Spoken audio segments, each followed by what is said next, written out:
Hello, everyone. Thanks for joining us today for what is essentially a virtual panel discussion with some of the key players here at Blue Marble Geographics. We're going to be asking some of the folks gathered here for their predictions as to where the industry is going to go in the next 12 months. Obviously, there's a lot of uncertainty right now in terms of where we are and where we're going. So we're going to get some expert opinions on this topic. I'm joined today by Patrick Cunningham. Patrick is company president. Good morning, Patrick.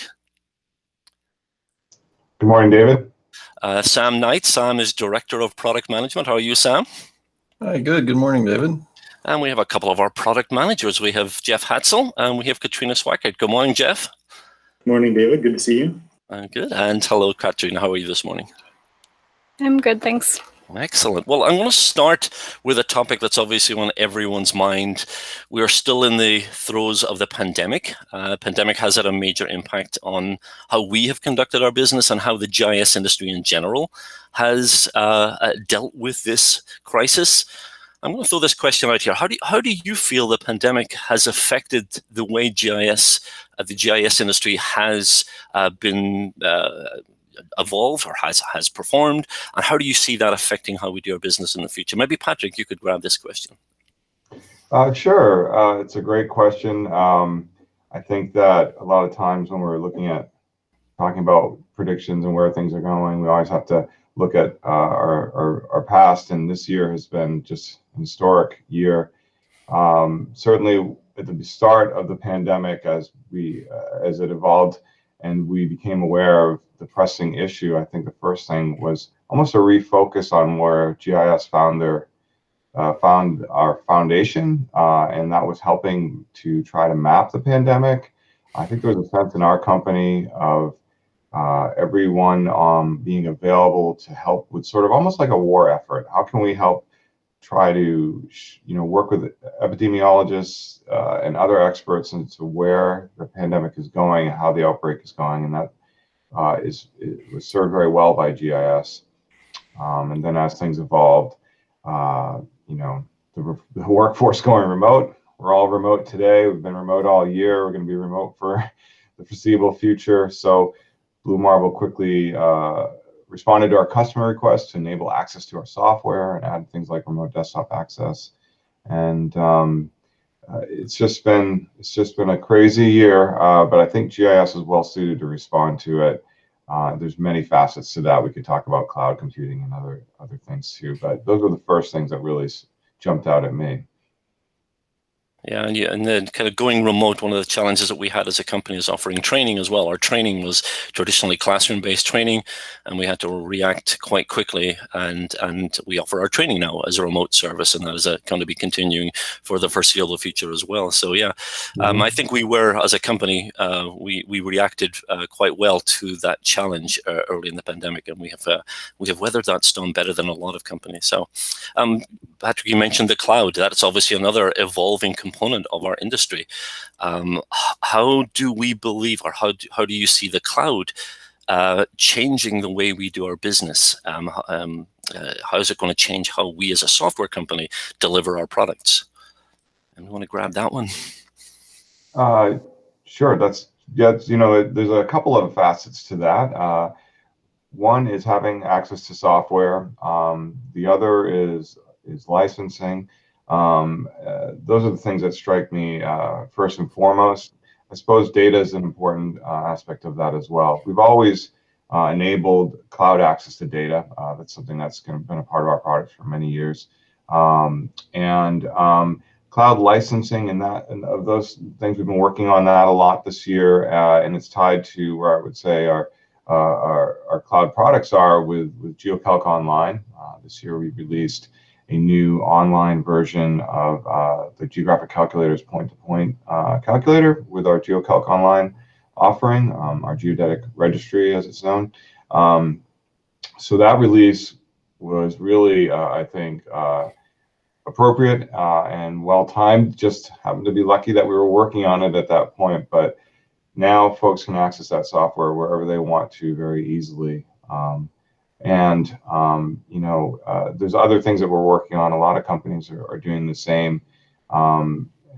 It's just so important to be able to access the tools you need no matter where you are. And as you know, we also have our GlobalMapper mobile product, which is another great tool that you can access anywhere. So there's been a lot of aspects to what we're doing that are focused on that.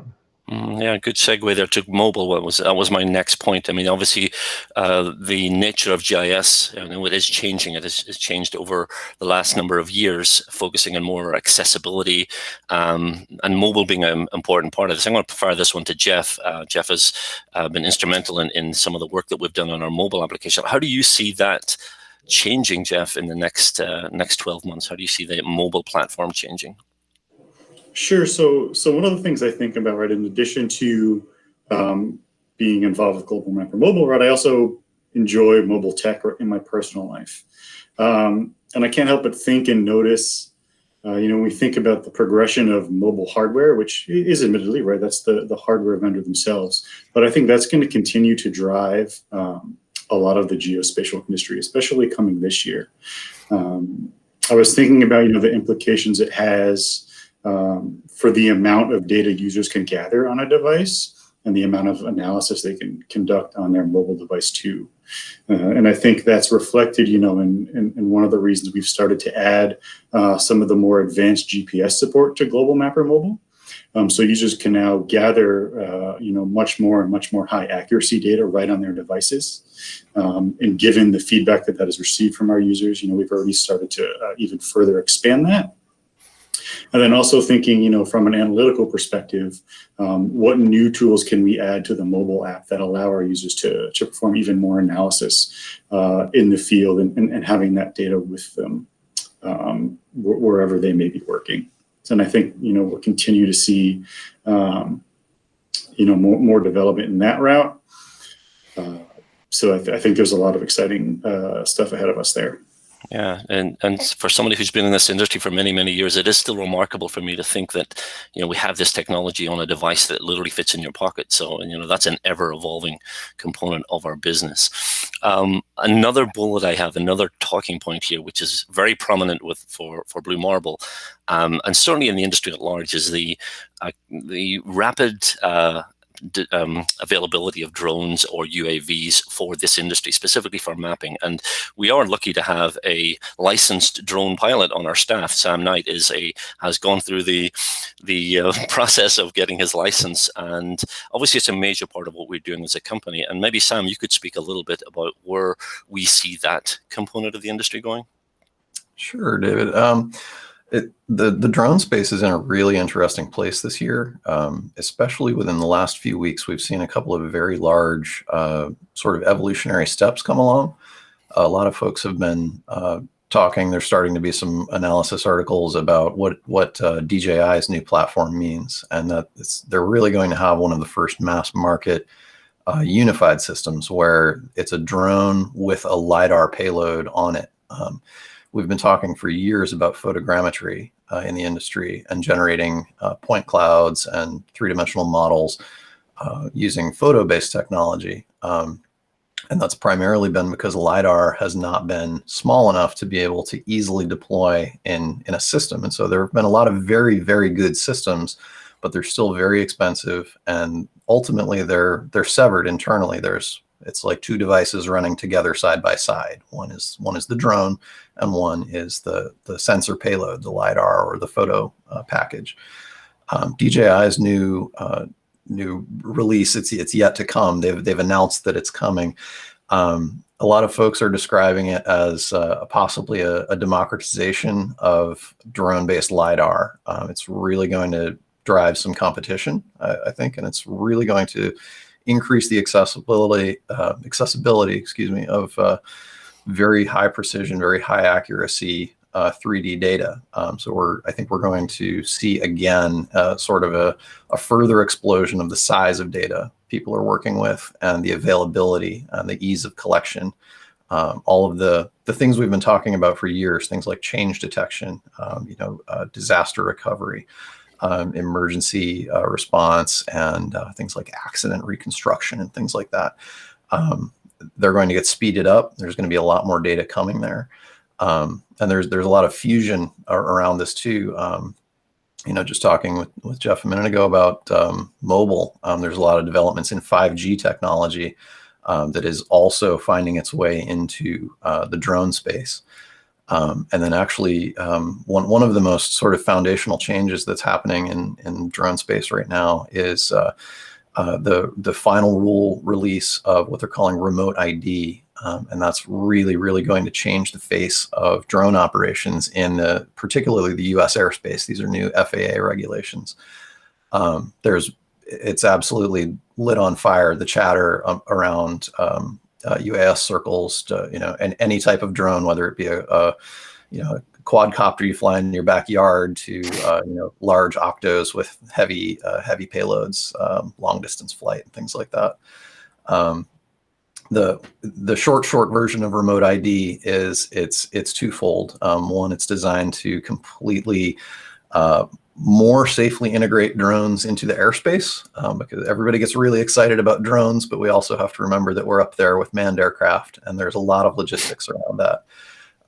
Drones have been limited to line of sight and daytime flight for years now. There are waiver processes for folks to go beyond those with limitations, but it's very difficult to do those sort of extended operations.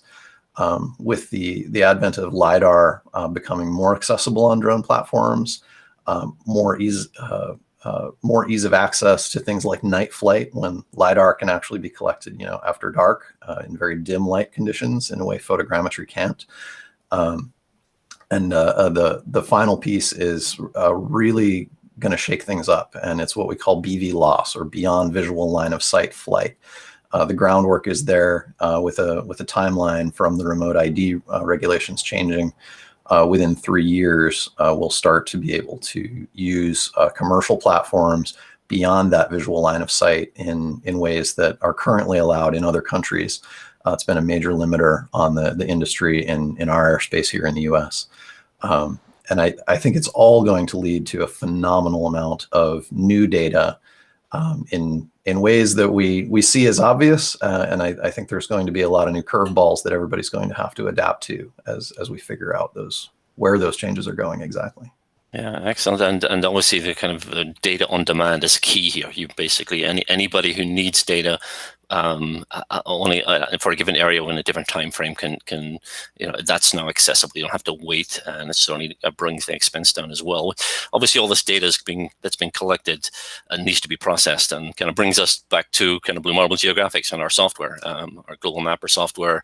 A lot of the development over recent years has focused on utilization of 3D data, drone collected data, terrain data, etc. Obviously, this is an ongoing project for us to make sure the software is relevant for this data that's been collected on drones or being collected on the mobile platform.